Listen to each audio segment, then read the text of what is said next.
press the bell icon on the YouTube app and never miss another update.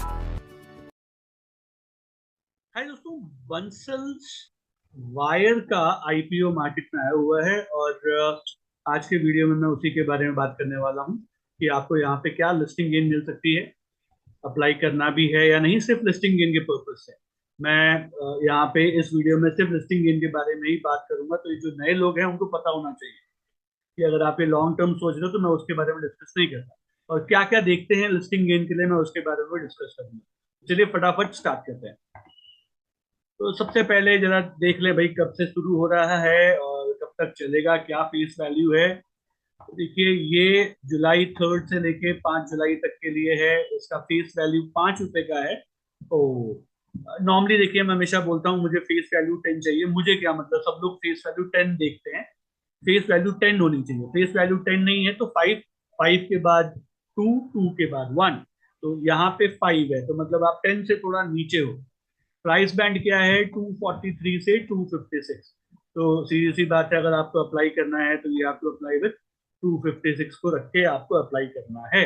Okay, 58 shares आएंगे एक lot के अंदर। Total issue size क्या है, 745 करोड़। इसका मतलब कंपनी 745 करोड़ रुपीज मार्केट से उठाना चाहती है, जिसके अंदर पूरा का पूरा फ्रेश इशू है। तो ये बहुत अच्छी बात है, वेल एंड गुड, राइट।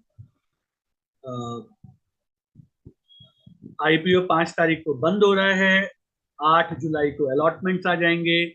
9 जुलाई को रिफंड आ जाएंगे। मैक्सिमम लोग उसी कैटेगरी में रहेंगे, और जिसका रिफंड नहीं हुआ उनको शेयर्स अलॉट हो जाएंगे, और वो उसके डिमैट पे भी 9 तारीख को पहुंच जाएंगे। लिस्टिंग डेट है 10 जुलाई को। तो 10 जुलाई को आपका ये स्टॉक जो है लिस्ट हो जाएगा एनएससी और बीएससी में। चलिए अब देखते हैं रिटेल वाले को भाई कितना दे रहे हो आप। तो रिटेल वाले को 35% ये अलॉट कर रहे हैं, जो कि अच्छा है। फ्री शेयर होल्डिंग 95.78 है, तो विच इज वेरी गुड। और मेरे ख्याल से होने के बाद भी आप कम से कम 70 के करीब करीब तो रहोगे, तो this will be good.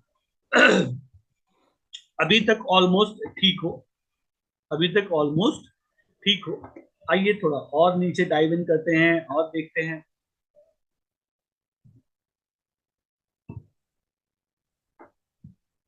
Financials देख लिया जाए एक बार। फाइनेंशियल्स इसके कैसे हैं।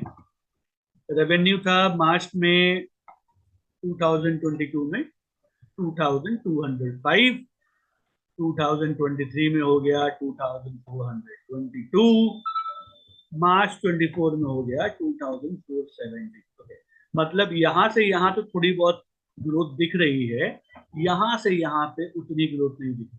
देखो, ये जो वायर का जो बिजनेस है ना, ऑलरेडी कुछ और प्लेयर्स भी मार्केट में लिस्टेड हैं। यहाँ पे अपने आप को ग्रो करने के लिए फिर आपको क्या है, कभी कभी अपने प्रॉफिट्स को लेट गो करना पड़ता है। मार्केट में कंपटीशन बहुत है, तो आप अपने आप को ग्रो करने के लिए अपना जो प्रॉफिट है उसको थोड़ा सा कम करके, मार्जिन कम करके बेचना स्टार्ट कर देते हो, ताकि पब्लिक आपके पहले सामान को यूज करे। तो उसी चक्कर में मतलब आपका ये जो है मार खा रहा है। रेवेन्यू, प्रॉफिट आफ्टर टैक्स, कितना प्रॉफिट मिल रहा है आपको, तो प्रॉफिट में इजाफा है, आपने प्रॉफिट कमाया है। टोटल बोरोइंग भी आपकी बढ़ रही है, तो ये वाला एरिया थोड़ा सा वरीसम है। ओके, रेवेन्यू में कोई खास फर्क नहीं पड़ रहा, बट प्रॉफिट दिख रहा है। ओके, प्रॉफिट दिख रहा है, तो चलो रेवेन्यू नहीं बढ़ रहा, प्रॉफिट दिख रहा है, ठीक है। अच्छा, इस पैसे का करोगे क्या। अच्छा, मैंने एक गलती की है, मैं उस गलती के बारे में ही बात करूँ। ये जो मैंने रेवेन्यू के बारे में बात की ना, रेवेन्यू यहाँ पे मैं कुछ गलती कर गया, तो आदमी को मुझे लगता है मुझे अपनी गलती मान लेनी चाहिए। ये अगर प्रॉफिट आफ्टर टैक्स होता तो जो मैंने लाइन बोली थी वहां पे काम करती। प्रॉफिट तो कंपनी कमा रही है, मतलब अपना माल बेच रहे हो, उसमें अच्छा प्रॉफिट रख रहे हो और अपना काम कर रहे हो। रेवेन्यू मतलब माल बिक रहा है, माल नहीं बिक रहा है। आप समझ रहे हो, माल नहीं बिक रहा है। प्रॉफिट तो आप कमा रहे हो, लेकिन आपका उतना माल नहीं बिक रहा है। मैंने आपसे, मेरे मुंह से क्या निकला उस समय कि मतलब माल आप बेच रहे हो लेकिन अपना प्रॉफिट मार्जिन कम कर दे रहे हो ताकि आपका माल बिके।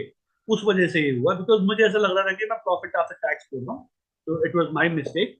सो एक्चुअली आपका माल उतना नहीं बिक रहा है। लास्ट ईयर में आप 2422 था मार्च 23 में, और आप 2470 तक आते हो, उतना ज्यादा आपका ग्रोथ नहीं हो रहा है, पब्लिक उतना ज्यादा आपका माल नहीं ले रही है क्योंकि मार्केट में बहुत टफ कंपटीशन है। हाँ, हालांकि आपने प्रॉफिट कमाया है लेकिन आपका उतना माल नहीं बिक रहा है। ओके, और आपकी बोरोइंग भी बढ़ती जा रही है।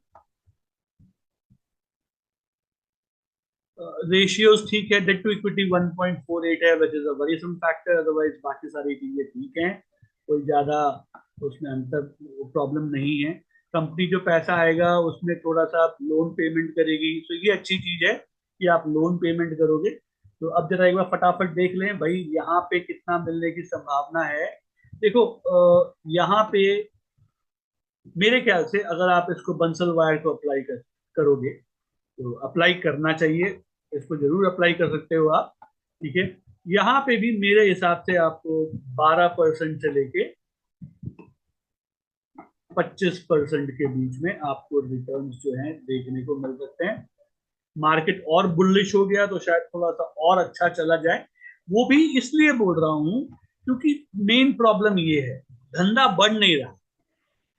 ठीक है, अदरवाइज बाकी सारी चीजें अच्छी थी, धंधा बढ़ नहीं रहा है। अगर मैं धंधा अच्छा होता तो मैं इसको थोड़ा सा और स्लैब को बढ़ा देता, बट क्योंकि धंधा नहीं बढ़ रहा है तो लिस्टिंग गेन के लिए आपको उतने अच्छे नहीं मिलेंगे। और अगर आने वाले टाइम में धंधा बढ़ा तो फिर आपको जो स्टॉक के प्राइसेस में इंक्रीमेंट देखने को मिलेगा। राइट, तो आई होप मैंने बंसल वायर का रिव्यू आपके हिसाब से मैंने कर दिया। फिर भी कोई सवाल आपके पास बचा हो तो आप मुझसे कमेंट करके पूछ सकते हैं। बहुत जल्दी आप लोगों से फिर मुलाकात होगी, तब तक के लिए सीखते रहिए, कमाते रहिए, खुश रहिए।